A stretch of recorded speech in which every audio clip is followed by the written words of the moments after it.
네, 안녕하십니까. 신지식인 정인태입니다. 저는 국립한국복지대학교 특임교수를 역임했습니다. 네, 지금 윤 대통령이 업무 개시 명령을 발동을 했어요. 이에 대해서 이제 화물연대가 크게 반발하고 있는 이러한 상황인데요. 자, 지금 파업 엿새째 화물연대 업무 개시 명령에 반발 강경투쟁을 고수하고 있다 이렇게 얘기를 하고 있습니다. 네, 지금 이 상황이 이 각종 시위들이 계속 일어나고 있습니다. 이 학교 비정규직 노조도 총파업을 한 바 있고, 농민단체도 쌀값 300원을 보장하라 하면서 이 들고 일어난 이러한 상황들이 있습니다. 네, 업무 개시 명령의 법치주의 조치다. 이렇게 여는 얘기를 하고 있는데 불법 귀족노조 시대 종식을 하겠다 이렇게 하고 있어요. 민생을 외친 민주, 화물 불법 파업, 이란 평범한 국민 피해는 외면, 불법 파업으로 인한 국민 고통 방치하는 것은 정부 역할 아니다. 이렇게 지금 맞서고 있는 그러한 정황이 펼쳐지고요. 총파업 엿새째 7,700명 운송 거부, 건설 현장 절반, 레무컨 타설 중단이 되고 있는 거죠. 지금 우리나라 같은 경우에는 지금 건설 쪽이 아주 지금 심각한 정황에 빠져 있어요. 네, 이렇게 이제 더 심한 가중된 그러한 심각성이 가중되고 있는 그러한 정황인데요. 윤 대통령이 업무 개시 명령을 발동했고 우리 산업 초토화될 상황이다 이렇게 얘기를 하고 있어요. 여기에 이제 공무원 노조까지 임금 인상, 공무원 연금법 개정 등 촉구하고 나선 이러한 상황입니다. 이 나라가 굉장히 혼란으로 빠지고 있는데, 근데 결국에는 이 모든 문제가 돈인데요, 돈. 네, 돈인데, 우리 사회가 이 양극화가 굉장히 심한 겁니다. 지금 양극화가 심화됐고, 노동과 자본의 대립이 아주 극한에 다다르고 있는 거예요. 그래서 이제는 그동안 계속 얘기해왔던 국민권익금, 기본소득, 국민배당금, GDP 증산 카드, 국민주제도 이런 것들이 시행해야 할, 이런 걸 논의해야 할 때가 됐다라는 거예요. 그리고 조세제도를 개혁해야 한다라는 것입니다. 그래서 지금 이 모든 게 정부가 일단은 급격한 금리 인상을 전개하면서 이게 크게 지금 터져 나오고 있다. 저는 그렇게 진단을 하고 있습니다. 금리를 급격하게 인상하게 되면 지금같이 공급의 문제로 지금 물가가 올라가고 있어요. 그러면은 이거는 자연스러운 인플레이션 현상이 아닙니다. 그러니까 수요가 많아가지고 물가가 올라가면 자연스러운 인플레이션 현상인데, 그때는 금리를 인상시켜가지고 물가를 잡을 수가 있는데, 이거는 지금 미국이 꼼수를 부려가지고 러시아 우크라이나 전쟁을 통해서 달러 기축통화패권, 그리고 이것이 이제 중국과 패권 다툼을 하고 있는 거죠. 중국도 계속 그동안 꼼수를 쓰면서 한국을 괴롭혀 왔는데, 이 지금 미국도 거대 양국이 지금 세계를 괴롭히고 있는 그러한 처사다라는 것입니다. 그래서 이제 그러다 보니까 결국에는 이 4차 산업혁명으로 넘어가는 변혁기예요, 변혁기. 그러니까 이러한 변혁기 때는 누가 패권을 잡느냐가 중요하니, 결국에는 4차 산업혁명 패권을 잡기 위해서 미국이 이기심을 발동시켰고, 지금 유럽도 반발하고 있고, 네덜란드, 독일, 뭐 프랑스 크게 반발하고 있는 거예요. 미국과 대립하고 있고, 중국은 이루 말할 수도 없는 거죠. 그러면서 미국이 전쟁 위기를 만들어 가지고 전 세계 전쟁 위기를 부추기고 있는 거예요. 뒤에서 무기를 판매하고 자기들은 메이드 인 아메리카 하면서 무려 1,000만 명의 일자리가 지금 일자리가 필요하다라는 겁니다. 이런 지경인데 다른 나라들은 다 죽어나가게 생기는 거죠. 그러니까 제일 먼저 이 근로자들이 지금 들고 일어나고 있는 겁니다. 그래서 이거를 단순하게 우리가 그냥 파업이다라고 분석할 문제가 아니라 이거는 정부가 급격한 금리 인상을 전개하면서 미국의 꼼수에 속은 거죠. 이 우리가 중국이나 북한에 속아서도 안 되는데 이 미국에 속아서도 안 되는 거죠. 그러면서 발동된 이러한 문제가 지금 커지고 있다는 겁니다. 이전인 노동과 자본의 대립이 극한에 달았기 때문에 이제는 서로 우리가 이 국민 권익금을 얘기해야 돼요. 그래서 정당 보조금 없애고 선거 보조금, 선거 보존금, 특할비, 업무 추진비 이런 거 없애고 업무 추진할 일이 있으면은 그거는 예비비라는 제도를 두고 그거를 완전 영수증 있게 투명하게 사용할 수 있게끔 해가지고 전개해야 된다는 거예요.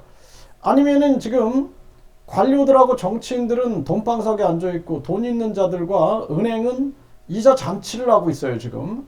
근데 반면에 서민들은 빚내서 집 사고 이자가 2배로 올라가니 이게 견딜 수가 없는 겁니다. 이게 견딜 수 없는 상황이에요. 그리고 교묘하게 마치 우리나라 경제를 살리기 위해서 금리를 인상한다 이런 교묘한 논리를 펼치는데 안 속는 거죠. 지금 유럽도 안 속고 결국에는 일본은 마이너스 금리를 유지하고 중국, 튀르키예 그리고 러시아는 금리를 내리고 있는 거죠. 미국의 장난질에 속지 않는 거예요. 그러니까 중국의 장난질에 절대 속아도 안 되지만 미국의 장난질에 속아서는 안 되는 겁니다. 그래서 지금 이러한 것이 업무 개시 명령을 통해서 강제성을 띠게 되면은 이건 노동계에서는 이거는 완전히 계엄령이다라고 받아들이는 거예요. 이렇게 되면은 결국에는 대립은 더 심화될 수밖에 없는 겁니다. 본질은 돈이에요, 돈. 지금 사실상 생활이 위협받고 있는 거예요, 생활이. 계속 세금은 올라가죠. 가스비나 전기료 이런 것들이 계속 공과금도 올라가고 한쪽에서는 계속 건강보험료도 올려버리고 또 국민연금에 대한 부담. 근데 자기들은 계속 거기서 뭘 하고 있어요? 성과급 잔치를 하고 있는 거예요. 농민들은 빚더미에 앉아 있고 농협은 성과급 잔치를 하고 있고 이런 양극화와 그리고 더불어서 이 불평등 이것이 지금 극한에 다다랐다라는 것입니다. 결국에는 급격한 금리 인상이 나라를 지금 망치고 있다. 이걸 가지고 지금 뭐 파업 때문에 경제가 망한다 이렇게 몰고 갈 게 아니다라는 거예요. 이거는 시발점은 미국과 중국의 패권 전쟁, 기축통합 패권 전쟁, 4차 산업혁명에 대한 패권 전쟁이 불거온 그러한 문제이고 그리고 이제 유럽이나 일본이나 이러한 문제에 대해서 눈을 뜨기 시작했고 한국은 지금 눈을 못 뜨고 현상에서 지금 갈등을 빚고 있는 거예요. 갈등을.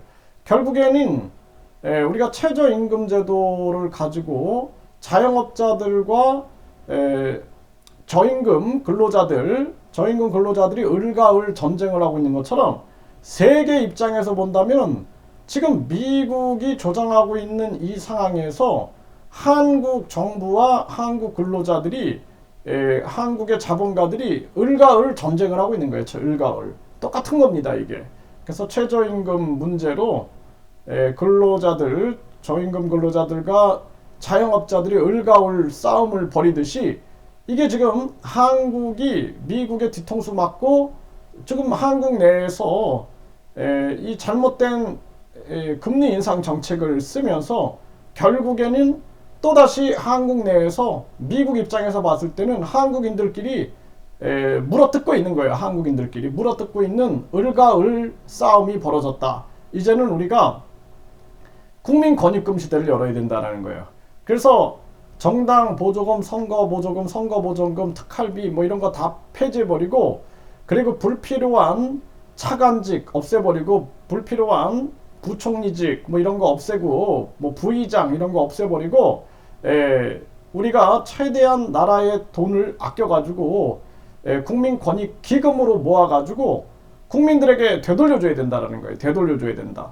그리고 공공기관 성과급 다 폐지해버리고 다 국민권익 기금으로 모아가지고 매년 국민들에게 우리가 최저임금을 결정하듯이 이제 최저임금도 없애버리는 거예요. 최저임금도 없애버리고 우리가 매년 이 최저임금 결정을 하듯이 국민권익금을 매년 결정하는 겁니다. 그래서 우리가 아낄 걸 계속 아껴야 돼요. 불필요한 지방선거, 지방의원제도 싹 없애버리고 다 국민권익기금으로 넣어버리고 그리고 우리가 완전 투명하게 세금 관리를 해가지고 우리나라를 바꿔야 된다. 그리고 또 하나는 조세제도를 바꿔야 돼. 조세제도를 지금 4대 연금, 4대 보험 때문에 이게 계속 금리를 올리고 있는 거예요.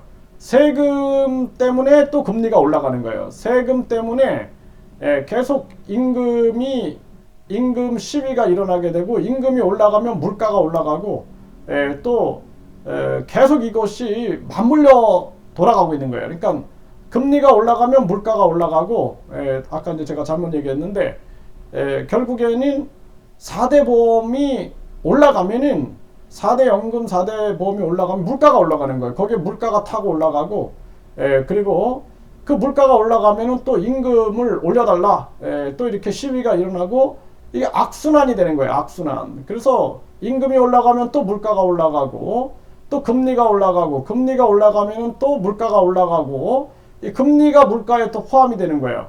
그래서 지금처럼 이 스태그플레이션 현상이 일어나는 이러한 상황에서는 공급의 문제이기 때문에 공급망을 풀어야 된다. 공급망을 풀고 완전 조세제도를 바꿔가지고 소비할 때만 세금이 발생되게끔 그래서 부가가치 소비세 10%, 부가가치 생산세 12% 해가지고 이것은 이제 우리가 충분한 국민들하고 논의가 가능하겠죠. 논의가 가능해서 모든 세금은 이렇게 소비할 때만 발생하게끔 하고 나머지 세금들 다 폐지시켜버리고 그래서 뭐 상속세, 증여세, 재산세, 자동차세 이런 세금 때문에 물가가 올라가는 거예요. 이거 다 폐지시켜버리고 그 다음에 부가가치 생산세, 부가가치 소비세로만 해가지고 이걸 가지고 우리가 그 돈으로 충분히 우리의 각종 복지도 충분히 풀어나갈 수 있다. 이거 국민들이 함께 지혜를 모아서 계산해 보면은 답이 나옵니다. 그래서 이 소수의 지배자들이 결정하는 조세제도, 소수의 지배자들이 결정하는 이러한 이 강압적으로 지배하는 제도는 이제는 안 된다. 그리고 이제 스위스처럼 이렇게 언제까지 매일매일 뭐 시위하고 부딪히고 할 겁니까? 스위스처럼 국민투표 시민 발안제가 있어서 국민들이 국민투표 시민 발안제를 통하여 우리가 50만 명이 동의하면 국민투표에 붙이게끔 그래서 이런 지금 이 안전운임제 이런 것들도 국민투표에 붙이면 되는 거예요. 국민투표에 정치권에 맡겨놓으면 변화가 없습니다. 국민투표에 붙여야 된다. 이렇게 말씀을 드릴 수가 있습니다.